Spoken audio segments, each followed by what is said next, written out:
Herkese merhabalar, ben Çiğdem. Bugün sizlerle fırında kabak tarifi paylaşacağım. Yemek yapmaya vaktimizin olmadığı ya da yemek yapmaya üşendiğimiz zamanlar için yapması çok kolay, çok pratik ve çok sağlıklı bir tarif olacak. Kabak lif bakımından, B ve C vitaminleri bakımından ve özellikle mineral bakımından çok zengin bir bitki. Vereceğim bu tarifle de yemesi bir o kadar keyifli olacak. İsterseniz hemen şimdi malzemelere geçelim, sonra tekrar görüşelim.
Tekrar merhabalar, kabaklarımız hazır. Ben bu tarif için aslında lazanyanın sağlıklı kabak versiyonu diyorum. Böyle dilediğiniz kadar hiç pişmanlık duymadan yiyebileceğiniz bir tarif. Birazdan deneyeceğim ama öncesinde her zaman olduğu gibi çok teşekkür ederim izlediğiniz için. Bu videomu beğendiyseniz ve başka videolar görmek isterseniz kanalıma abone olmayı unutmayın lütfen. Tekrar görüşmek üzere, şimdilik hoşça kalın. Deneme zamanı. Ben şöyle bir tane tabağıma alıyorum. Nasıl güzel gözüküyor size anlatamam. Şöyle bir parça alacağım.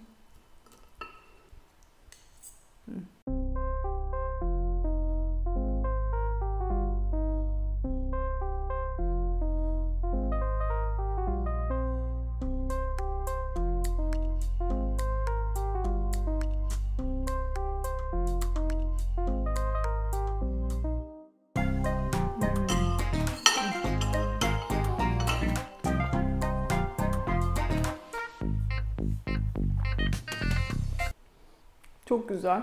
Yine her zaman gibi çok güzel gerçekten. Kabağın üzerine krem peyniri sürdük. Üzerine kıyma harcı ekledik ve en üzerine de kaşar peyniri rendeledik. Gerçekten peynirlerin kıyma harcıyla uyumu ve tamamının kabakla uyumu gerçekten çok güzel, çok lezzetli. Lütfen siz de deneyin. Soru yorumlarınızı benimle paylaşın, olur mu? Tekrar görüşmek üzere. Hoşça kalın.